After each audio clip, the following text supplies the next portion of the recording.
Magandang araw mga kasama. Ako ngayon na din sa Marilag, Rosario, Batangas. Dinay sa Lumian sa Kuya Utoy at Ate Sheila. Umusap sa akin na igawa ko daw ng use oil kalan na paglutuan daw ng kaldaw. Aray, ngayon dinala ko na din Di aking titistingin at idedemo ko sa kanila kung paano gamitin. Aray, pinasok ko na. Doon daw sa loob testingin at wala lang daw masaksakan sa labas. Hindi ako nakapagdala ng extension. Meron naman sila. Yun na lang ang aming titistingin. Di yan na.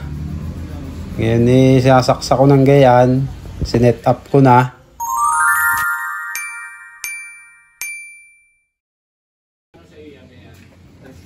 Kasama na naman ang blower. Sa'yo rin ang mga blower na yan. At yan na nga, nilagyan ko na ng papel, bulak. Pwedeng bulak, tissue, kahit ano, pandikit. Tapos, yan, sindihan nyo. Painitin nyo muna yung chamber. Pag yan ay mainit na, saka nyo buhay ng blower. At yan, saka nyo dagdagan ng langis. Yun nga pala nasa galaw na yun daw yung mga mantika na pinagprituhan ng rebusado. Panlawak sa lumi.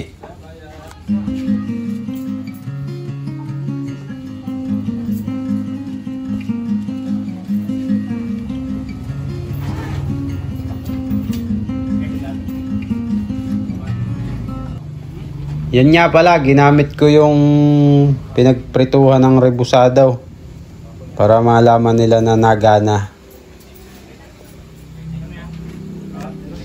Ari nga pala mga kasama ay 6 inches na pipe and chamber na rin. Pang malaking kaldero o kaya naman ay tulyase. At yan, pag yan ay mainit na yung chamber, di utay-utayin yung buhayin yung pinaka-blower. At yan ay tuloy-tuloy na ang apoy. At sa mga nagtatanong nga pala kung magkano edi PM nyo na lang ako sa aking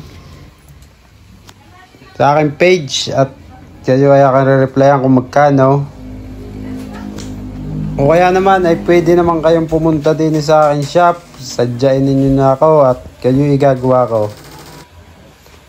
Paminsan nga pala yan ay medyo mahirap palingasin, paapuyin.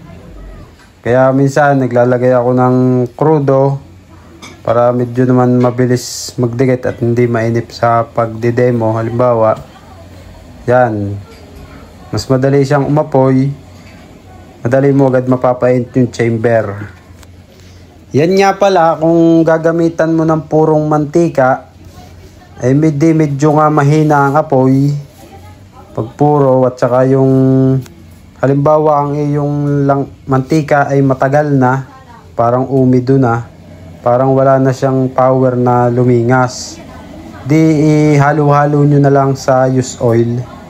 Kasi pag use oil talaga ay sadyang malingas. At yan, nabuhay ko na ang blower na yan, ay di titingnan natin kung talagang malingas aring 6 inches na aray. Pero ito testing ko na ay talagang napaglutuan ko na. Talagang ayos. Ang bilis lumambot ng mga pagkain. Hindi naman nahalo yung amoy ng use oil sa pagkain. Kaya mainam.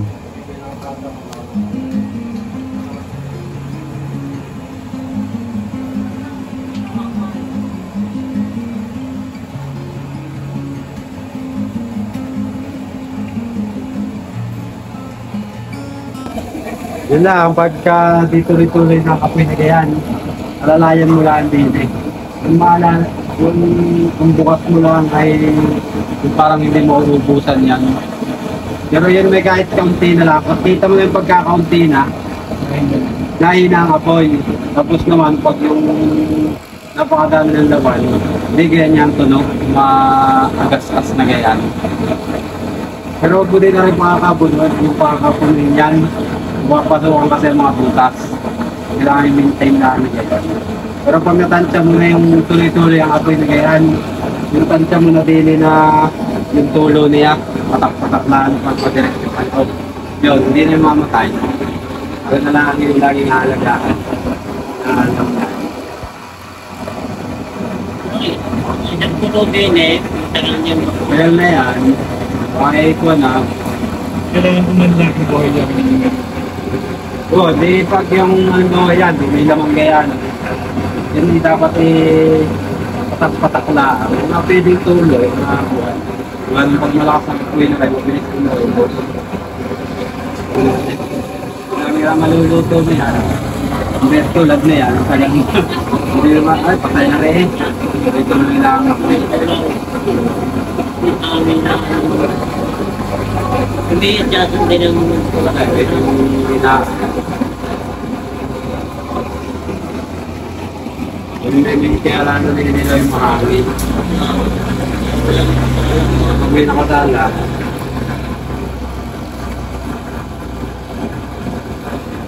pag inalalayan mo ang hangin, hindi talalayan mo rin kami. Sila, tawag mo lang rin lagi yung pangawala, yung puno ng lakay. Yan may butas eh. Yung mga butas niya rin nasa 1.5 inches. Yun eh, napakadaming langis na. Ano naman gano'n. Kaya tulad niya, hindi abot. Pero yan lang ang ano eh, pag sisindihan mo lang ulit. Kahit tissue, papel. Yung pag-big, para masisikit ka muna.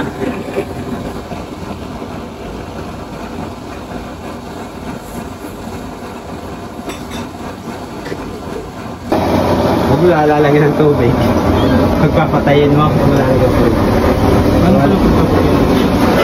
Di kita mo eh, kakunti ng langis. Pwede naman, di takpan mo ng guwang basang-basahan.